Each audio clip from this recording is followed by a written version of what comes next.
వినికిడి తగ్గిపోవడం అన్నమాట. కొద్దిగా గట్టిగా మాట్లాడితేనే మీకు వినిపిస్తూ ఉంటుంది. అలాంటి వాళ్ళు శంఖముద్ర ఒకటి వేసుకోవచ్చు అండి. ఇది శంఖముద్ర. శంఖముద్ర అంటే ఏం లేదండి. సో ఇది నా లెఫ్ట్ హ్యాండ్, ఇది నా రైట్ హ్యాండ్. బొటన్ వేలిని ఇలా పట్టుకున్నానండి. బొటన్ వేలిని పట్టుకున్న తర్వాత దీన్ని ఇలా క్లోజ్ చేశాను. ఇలా మీరు చూస్తే ఇప్పుడు శంఖంలా కనిపిస్తుంది. So look this. ఇప్పుడు మీకు ఒక శంఖం ఆకారం కనిపిస్తుంది. ఈ శంఖముద్రలో ఇలా ఉండి మీరు రెగ్యులర్గా ఎటువంటి బ్రీతింగ్ ప్రాక్టీస్ ప్రాణాయామాలు ఏం చేస్తూ ఉన్నా శంఖముద్ర పెట్టుకొని చేస్తూ ఉండండి.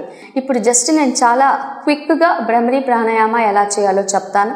సో భ్రమరీ ప్రాణాయామ ఏం లేదు, చక్కగా కూర్చున్నాము, వీపు నిటారుగా పెడతాము, నెమ్మదిగా శ్వాస తీసుకోండి.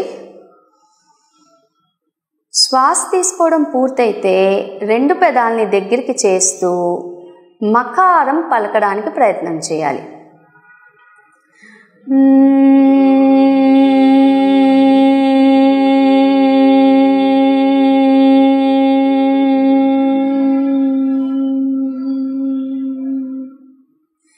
ఇలా మీరు మీ కెపాసిటీ బట్టి, మీ స్వరపేటిక బట్టి మీరు ఎంత గట్టిగా పలకగలుగుతారో అంత గట్టిగా పలకడానికి ప్రయత్నం చేయండి. ఇంకొక 2 సార్లు చేద్దామండి.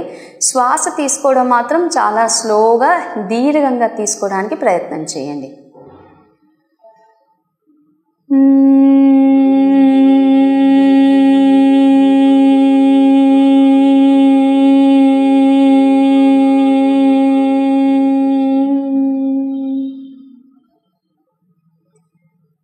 One more cycle.